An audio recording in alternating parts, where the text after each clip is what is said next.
We were never created just to survive. We were never meant to labor, toil, or fight against the ground. From the beginning, man was given dominion, creative authority, the power to name, rule, and subdue, not by force, but by faith and spiritual command.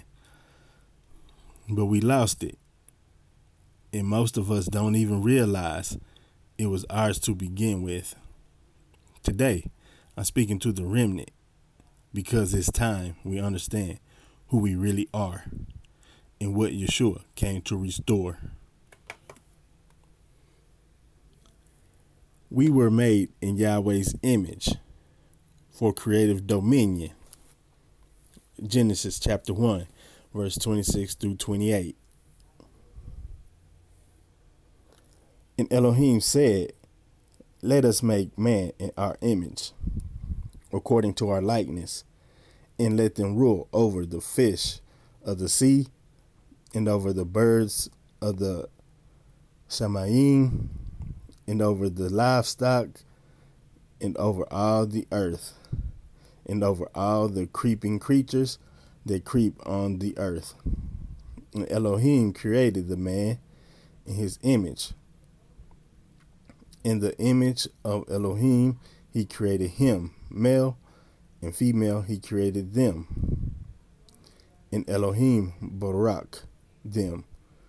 And Elohim said to them, "Bear fruit and increase, and fill the earth and subdue it, and rule over the fish of the sea, and over the birds of the Shamayim, and over all creatures moving on the earth." Adam named the animals, not just labeling, but declaring purpose. Genesis chapter 2, verse 19 through 20. And from the ground, Yahweh Elohim formed every beast of the field and every bird of the Shamayim, and brought them to the man to see what he would call them. And whatever the man called each living creature, that was its name. So the man gave names to all livestock, and to the birds of the Shamayim, and to every beast of the field. But for the man, there was not found a helper for him as his counterpart.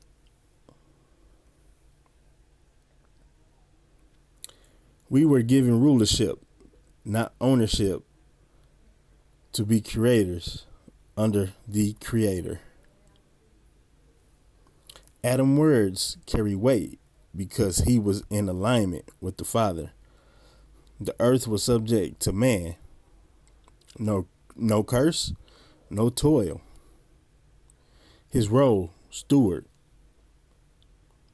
subdue, multiply, through spoken word and spiritual command. Man was formed from the dust, but given life by the breath of Yahweh. Genesis 2, verse 7. And Yahweh Elohim formed the man out of dust from the ground, and breathed into his nostrils breath of life, and the man became a living being. We weren't meant to operate by flesh alone. Our dominion came from being in perfect unity with the Ruach of Elohim. We were called to create, to speak, declare, and move in authority of our Creator. But when sin entered, that dominion slipped from our hands, and we've been living beneath our original calling ever since. But Yahweh didn't leave us there.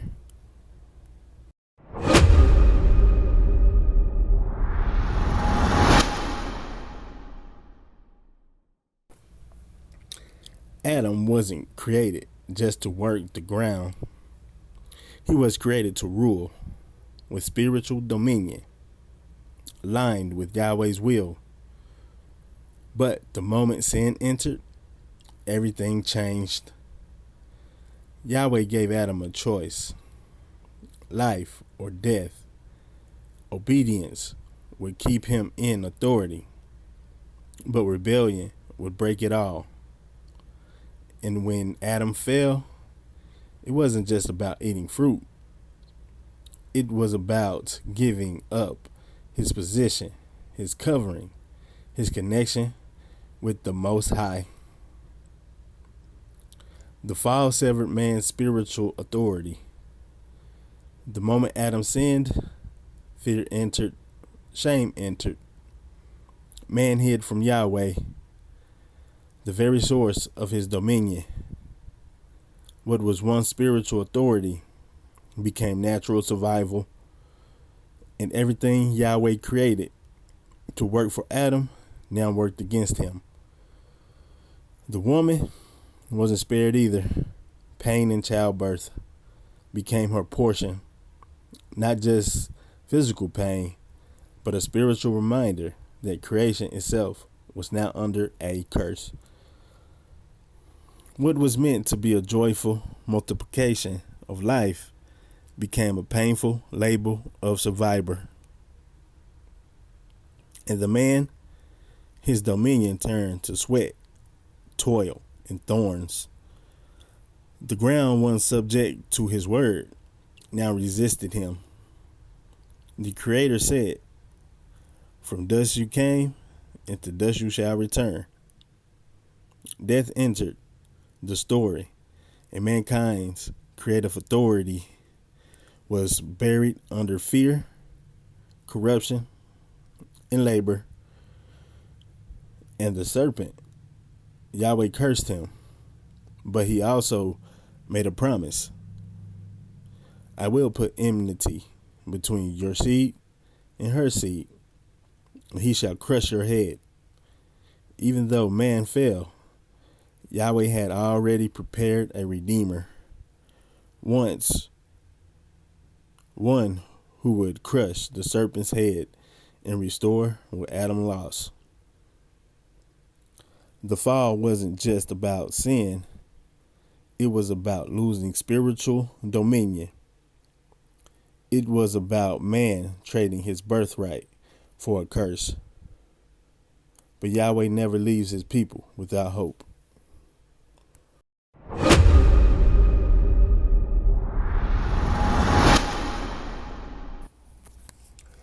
When Adam fell, Yahshua stood. Where Adam chose rebellion, Yahshua chose obedience. And because of that, everything Adam lost, Yahshua came to restore. Adam's fall brought sin, death, and separation from Yahweh. But Yahshua, the last Adam, didn't just come to forgive sin. He came to bring the dominion Adam gave up. As it is written, "For if by one man's offense death reigned, much more those who receive abundance of favor and the gift of righteousness will reign in life through the one Yahshua Messiah." Romans chapter 5, verse 17.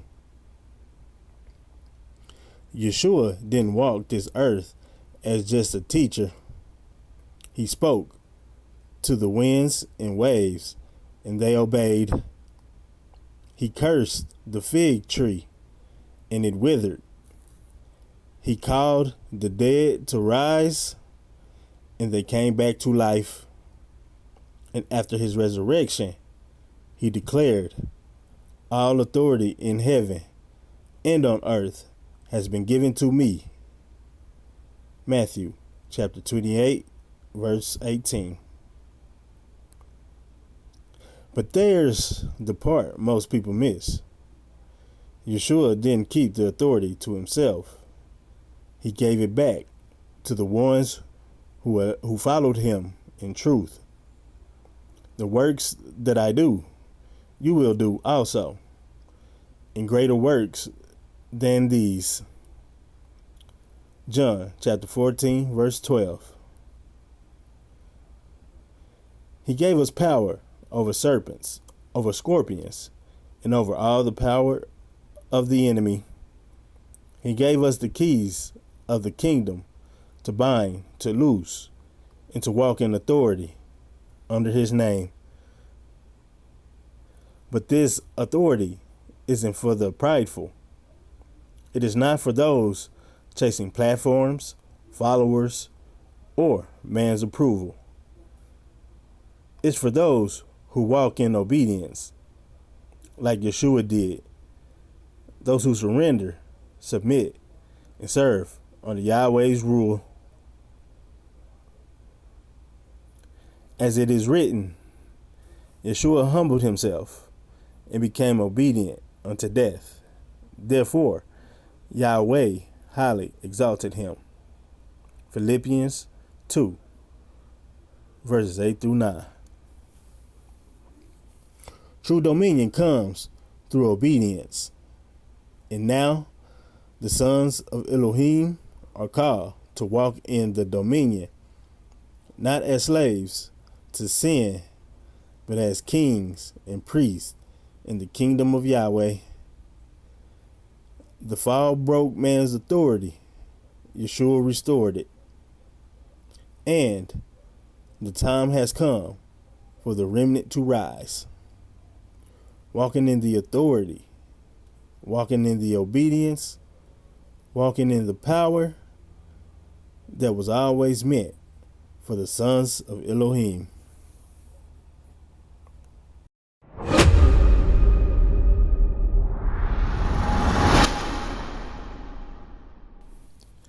The story didn't end at the stake.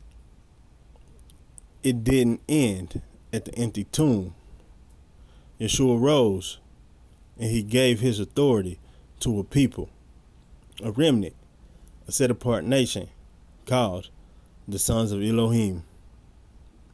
We weren't redeemed just to be saved. We were redeemed to rule. The earth itself is waiting. As it is written, the creation waits in eager expectation for the revealing of the sons of Elohim. Romans chapter 8, verse 19. The curse that entered through the restoration of the sons, the remnant, isn't here to survive.